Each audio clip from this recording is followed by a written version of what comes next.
సాహితీ ప్రియులకు నమస్సుమాంజలి. కాశీ మజిలీ కథలకు స్వాగతం. మదిర సుబ్బన్న దీక్షితులు రచించిన కాశీ మజిలీ కథలు 10వ భాగం, 6వ మజిలీ. క్రితం భాగంలో మనము కంసాలి కుమారుడైన దండుడు మర్రి చెట్టు ఉత్తర దిక్కు కొమ్మనెక్కి ఒక ఉద్యానవనాన్ని చేరి అక్కడ ఉన్న ఒక పువ్వు పరిమళాన్ని వాసన చూసి చిలుకగా మారిపోయి విద్యాధర కన్య అయిన విద్యుత్ ప్రభతో కలిసి వాళ్ళ లోకానికి వెళ్ళిపోతాడు కదా. అక్కడ విమానాలను చేయడం కూడా నేర్చుకుంటాడు. విద్యుత్ ప్రభ తాతగారైన మయుడి వల్ల తిరిగి తన చిలుక నుంచి మనిషి రూపం పొందుతాడు. అక్కడ విద్యాధర కన్యలు మాట్లాడుకోగా తన మిత్రుడైన సాంబుడు రాయి అయిపోయాడని తెలుసుకుని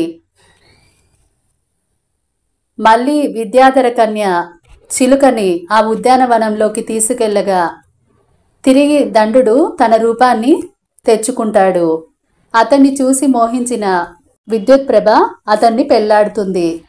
ఆమెతో కొన్ని రోజులు సుఖించి సెలవు తీసుకుని మళ్ళీ మర్రి చెట్టు మొదలుకు వెళ్ళి సాంబుడికి శాప విమోచనం కలిగిస్తాడు దండుడు.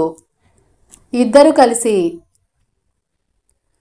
సాంబుడి వృత్తాంతమంతా విన్న దండుడు సాంబుడికి విద్యాధర కన్య అయిన రాగమంజరినిచ్చి పెళ్లి చేస్తాడు. ఆ తర్వాత ఇద్దరూ కలిసి వసంతుణ్ణి ఎత్తుక్కుంటూ వెళ్తారు. అక్కడ కొన ఊపిరితో ఉన్న వసంతుడి ప్రాణాలని తిరిగి తీసుకొచ్చి వసంతుడి వృత్తాంతాన్ని తెలుసుకుంటారు.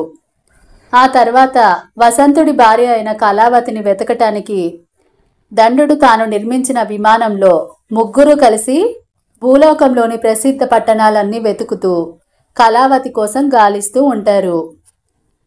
అక్కడి వరకు చూశాం కదా. మరి ఇప్పుడు ఈ వరప్రసాదుల కథ ఆఖరి భాగం ఏమవుతుందో చూద్దాం. వాళ్ళు ముగ్గురు అలా తిరుగుతూ హేలాపురం వచ్చి ఆ రాత్రి అక్కడ సత్రంలో బస చేస్తారు. పరదేశులుండే సత్రంలో వాళ్ళకి తగిన భోజన సదుపాయాలు లభించాయి. మరునాడు ఉదయము సత్రపు వీధి మీద వేలాడగట్టినటువంటి ఒక చిత్రపటాన్ని చూస్తారు. సాంబుడు వెంటనే ఆ చిత్రపటాన్ని చూసి, వసంత, ఈ చిత్రపటము అచ్చం మన ప్రవరుని పోలికలో ఉంది, చూసావా? అవును, అలాగే ఉంది అంటూ బదులిచ్చాడు వసంతుడు. దండుడు వెంటనే అక్కడికి వచ్చి, నేను గుర్తుపట్టగలను, ఇది ఖచ్చితంగా మన ప్రవరుడే అని అన్నాడు. అయినా అతని చిత్రం ఇక్కడెందుకుందో అంటూ సందేహాన్ని వెలిబుచ్చాడు సాంబుడు. ఇది అతన్ని పోలిన వేరొకరిదేమో అంటూ దండుడన్నాడు. సాంబుడు వెంటనే, కాదు కాదు, ఇది ఖచ్చితంగా ప్రవరునిదే. ఇంతలో వసంతుడు, తమ్ములారా, నాకు కళావతి వియోగం కంటే మిత్రవియోగ సంతాపమే ఎక్కువగా ఉంది. హా ప్రవరా, హా రామా, మిమ్మల్ని ఎప్పుడు చూస్తానో ఏంటో. వాళ్ళు అలా మాట్లాడుకుంటూ ఉంటే రాజభటులు వచ్చి, మీరెవరు? ఈ చిత్రపటాన్ని చూసి మాట్లాడుకుంటున్నారు కాబట్టి మీరు వేరొక చోటకి వెళ్ళడానికి వీల్లేదు. మీరు ఖచ్చితంగా మా మంత్రి గారిని కలవవలసిందే అని అన్నారు. గొప్పవాడే మీ మంత్రి, చిత్రపటాన్ని చూడ్డం కూడా నేరమేనా? అయితే ఇక్కడ ఎందుకు వేలాడగట్టాలి? పద, ఆయన్నే అడుగుతాం అంటూ భటుల వెనుక నడవసాగారు. వెంటనే మంత్రి ఇంటికి వెళ్ళి వాళ్ళ రాకను గురించి తెలియజేశారు భటులు. ప్రవరుడు వెంటనే సంతోషంతో తన మిత్రులే వచ్చి ఉంటారని, వాళ్ళందరినీ ఆట పట్టించాలని అనుకుంటాడు. వాళ్ళని చూసి కూడా పోల్చుకోలేనట్టు గొంతు మార్చి మాట్లాడతాడు. వసంతుడు ప్రవరునితో, అయ్యా, మీరేనా మంత్రి గారు?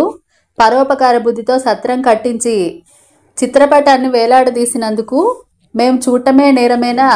ఇదేం పాలన అని అడిగాడు. అయినా మీరు ఆ చిత్రాన్ని ఎందుకు పరిశీలనగా చూశారు అడిగాడు ప్రవరుడు. అది మా మిత్రుని పోలికలో ఉంది, అందుకని చూశాము. మీ మిత్రుడు ఏమయ్యాడు? మిమ్మల్ని మరిచి విగ్రహమయ్యాడనుకున్నారా అడిగాడు ప్రవరుడు చాతుర్యంగా. వెంటనే దండుడు గ్రహించి, ఇతడు మన ప్రవరుడే అని గట్టిగా అరిచాడు. ప్రవరుడు వాళ్ళని ఆనందంతో కౌగిలించుకొని, అన్నలారా, ఆ చిత్రపటాన్ని మీకోసమే వేలాడదీయించాను అంటూ మర్రి చెట్టు కొమ్మనెక్కింది మొదలు జరిగిన వృత్తాంతమంతా వివరించాడు. వాళ్ళు కూడా తమ తమ కథలు చెప్పుకున్నారు. ఇక రాముడొక్కడే మనల్ని కలుసుకోవాలి అంటున్నంతలో భటులు వచ్చి, దేవా, సత్రం దగ్గర ఆ చిత్రపటాన్ని తదేకంగా చూస్తున్న ఒక జంటను కావలి వాళ్ళు తీసుకొచ్చారు. వాళ్ళని పంపించమంటారా అని అడిగారు. తక్షణం ప్రవేశపెట్టు అంటూ బదులిచ్చాడు ప్రవరుడు.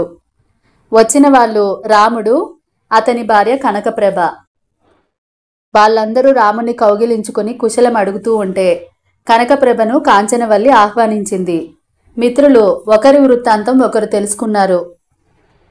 నిన్ననే ఈ చిన్నది సత్రం దాపులో ఉన్న సన్యాసిని ప్రార్థించి కుక్కగా ఉన్న నన్ను మళ్ళీ రాముణ్ణి చేసింది అంటూ తన కథ ముగించాడు రాముడు. వసంతుడు మిత్రులందరితోనూ, మిత్రులారా, ఎక్కడ ఎవరెన్నాళ్ళు సుఖంగానూ దుఃఖంగానూ గడపాలో దైవం వాళ్ళని అక్కడికి తీసుకొచ్చి వాళ్ళ చేత ఇలా అనుభవింపజేస్తుంది. మనం కోరకుండానే దుఃఖాలు ఎలా కలుగుతాయో ప్రయత్నం లేకుండానే సుఖాలు అలాగే కలుగుతాయి. పూర్వజన్మ కృతము వేళా విశేషము అలా జరిపిస్తాయి. సుఖాలకి ఉబ్బిపోవడము దుఃఖాలకి కుంగిపోవడము తగదు అని వేదాంతాలను పలికి మనకింతటి సంతోషం కలిగించిన దైవానికి వందనాలు. రామా, ప్రవరుడు కళావతి వృత్తాంతం అంతా చెప్పాడు కదా, ఇప్పుడు ఆమెను ఏకాంతంగా ఇక్కడికి రప్పిద్దామా లేక ఆ కందర్పకేతును ఓడించి అప్పుడు తీసుకొద్దామా అని అంటూ అడిగాడు. సామధాన దండోపేదాపాయాలు ఉండగా మొదట మనము ప్రవరుని ఉద్దేశం కూడా తెలుసుకుందాం అంటూ రాముడు ప్రవరుణ్ణి అడిగాడు. ఈ రాజు పరాక్రమంలో గాని బుద్ధి కుశలతలో గాని మనకి సాటి రాలేడు. అయినా సేనలన్నీ నా ఆధీనంలోనే ఉన్నాయి. కోటని స్వాధీనం చేసుకోవడం త్రుటిలో పని. కానీ కృతజ్ఞత అంటూ ఒకటి ఉంటుంది కదా, అందుకని రాముడు చెప్పినట్టు మొదట సామోపాయాన్నే ప్రయత్నించి చూద్దాం. అదే అందరికీ మేలు అన్నాడు ప్రవరుడు. వాళ్ళైదుగురు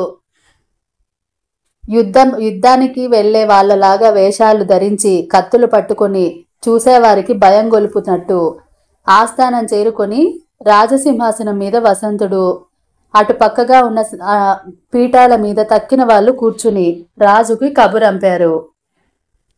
రాజభటులు రాజు దగ్గరికి వెళ్ళి సింహాసనాన్ని ఆక్రమించుకున్నారని రాజుకి చెప్పి రమ్మన్నారు. రాజు వెంటనే ప్రవరుని తీసుకురా అని అన్నాడు. వాళ్ళతో పాటు ప్రవరుడు కూడా అక్కడికి వచ్చి కూర్చున్నాడని చెప్పారు భటులు. అయ్యో, ఎంత పని అయింది! స్నేహానికి వచ్చిన ప్రవరుడు ఇంతటి కార్యాన్ని చేస్తాడా అంటూ రాజు వణికిపోతూ భార్య వైపు చూసి, మహారాణి, ఇప్పుడు నేనేం చేయాలి అని అడిగాడు. ఆమె వెంటనే యుద్ధం చేయమని చెప్పింది. నన్ను యుద్ధం చేయమంటావా? ప్రాణాలు పోగొట్టుకోమంటావా ఏమిటి? నా వల్ల కాదు అని భయపడుతూ ముసుగు తన్ని కూర్చున్నాడు రాజు. రాణి తానే వెళ్ళి సంధి చేసుకొస్తానంది.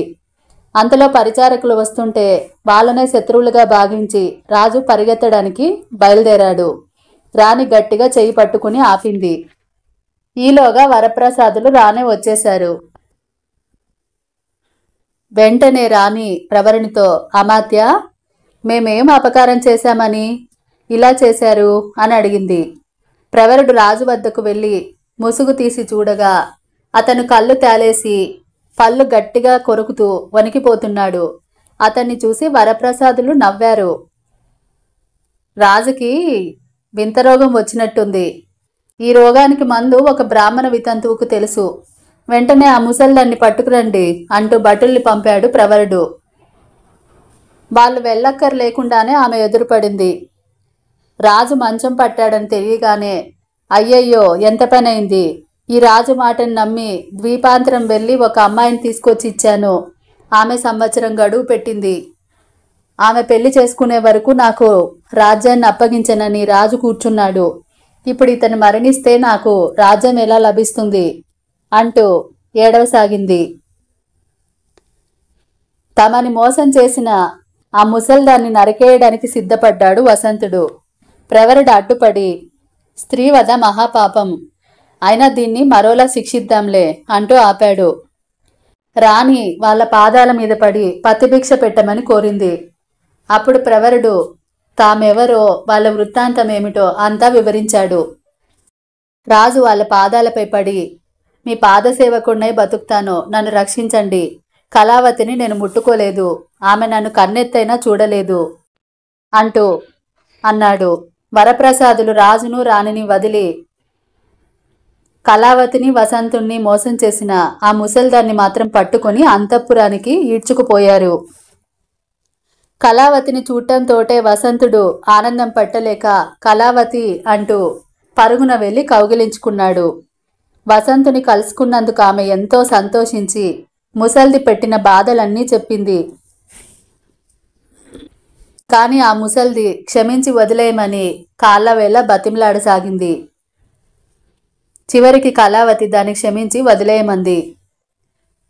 అందరూ 5 జంటలు కలుసుకున్నందుకు ఎంతో సంతోషించారు. మనం తొందరగా వెళ్ళిపోవాలి, ఇప్పటికే ఆలస్యమైపోయింది. మన తల్లిదండ్రులు ఎంతో చింతిస్తుంటారు, వెంటనే వెళ్ళాలి అన్నాడు వసంతుడు. సాంబుడు దండుడు రాగమంజరిని విద్యుత్ ప్రభని తలుచుకోగానే వాళ్ళు కూడా వచ్చారు. ఆ వెంటనే దండుడు నిర్మించిన కీలురథం మీద ఆ 5 జంటలు ఆకాశ మార్గాన వెళ్లారు. తర్వాత రాముడు కనుచూపు తెప్పించి పెళ్లాడిన పద్మగంధి దగ్గరకు వెళ్ళాడు. అక్కడికెళ్ళి ఆమెను కూడా ఎక్కించుకున్నారు. ఆ తర్వాత 5 జంటలు ఆనందంగా ఆ కీలురథాన్నెక్కి వెళ్ళసాగారు. ఇక్కడితో కథను ఆపిన మణిసిద్ధుడు కోటప్పతో, గోపాలా, నువ్వు చూసింది ఆ కీలురథమే, కథ బాగా అర్థమైందా అంటూ అడిగాడు. కథ బాగా అర్థమైంది గురువర్య, వరప్రసాదులు ఎంతైనా చాలా అదృష్టవంతులు అంటూ తర్వాత మజిలీకి ప్రయాణం కట్టారు మణిసిద్ధుడు, కోటప్ప. ఇక్కడితో వరప్రసాదుల కథ అయిపోయింది.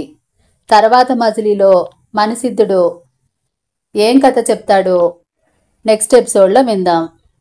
మీకు గనక కథ నచ్చినట్టయితే తప్పకుండా లైక్ చేయండి, షేర్ చేయండి, వీలైనంత ఎక్కువ మందితో ఈ కథని పంచుకోండి.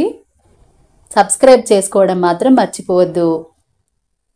మళ్ళీ వచ్చే మజిలీలో ఇంకో కథతో కలుసుకుంటాను. అంతవరకు సెలవు తీసుకుంటూ మీ కల్పన బండారు.